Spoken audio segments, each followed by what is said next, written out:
नमस्कार, मी रुपाली. अलिबाग स्पेशल रेसिपीजमध्ये मी तुमचं पुन्हा एकदा स्वागत करते. आज आपण पाहणार आहोत चिकन करी रेसिपी, जी तुम्ही पहिली कधीच पाहिली नसेल. चला तर मग सुरू करूया. या रेसिपीसाठी लागणारे साहित्य आहे: पाऊण किलो चिकन, 4 मीडियम साईजचे कांदे कापून घेतले आहेत, 1 टोमॅटो घेतले आहे, 15-16 मिरच्या घेतल्या आहेत आणि भरपूर सारे लसूण आणि अद्रक घेतले आहे. एक छोटी वाटी घेऊ शकता. कढईमध्ये 3 पळ्या तेल घेतले आहे. तेल चांगले गरम झाले की त्यामध्ये कांदा टाकायचा आहे. शक्यतो मोठ्या आचेवर फ्राय करा कांदा शिजला की त्यात आपण धुतलेले चिकन टाकायचे आहे. आता यामध्ये 2 चमचे मीठ घालूया.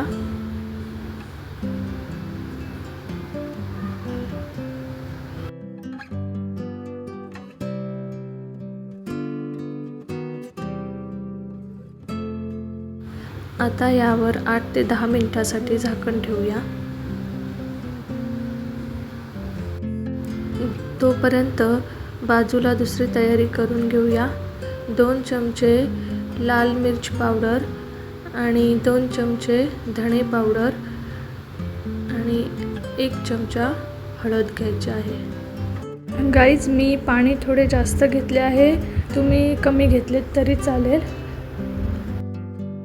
एका मिक्सरच्या भांड्यामध्ये मिरच्या घ्यायच्या आहेत, त्यामध्ये थोडंसं पाणी टाकून मिक्सरला लावून घ्यायच्या आहेत. मिरच्या वाटून झाल्या आहेत. आता या आपण एका वाटीमध्ये काढून घेऊया.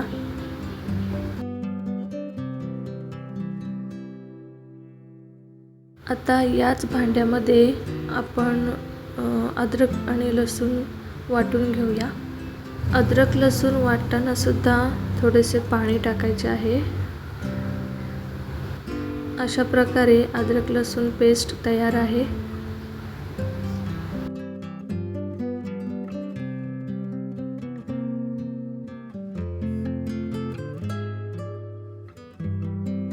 आता पुन्हा गॅस मोठ्या आचेवर करायचा आहे आणि आपण जे मसाल्यांचे पाणी तयार करून ठेवले होते ते यामध्ये टाकायचे आहे आणि पुन्हा झाकण ठेवून 8 ते 10 मिनिटांसाठी मोठ्या आचेवर ठेवायचे आहे.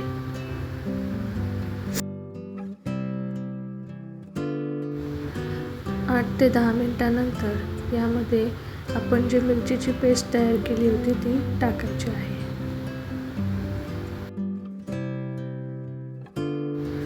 आता पुन्हा 5 ते 7 मिनिटांसाठी मध्यम आचेवर ठेवून द्या.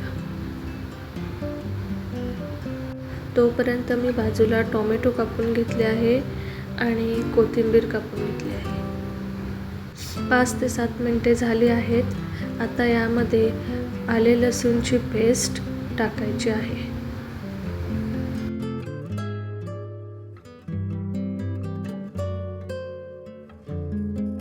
पुन्हा झाकण ठेवून 10 मिनिटे मंद आचेवर ठेवायचे आहे. मध्येच यामध्ये टोमॅटो टाकायचे आहेत.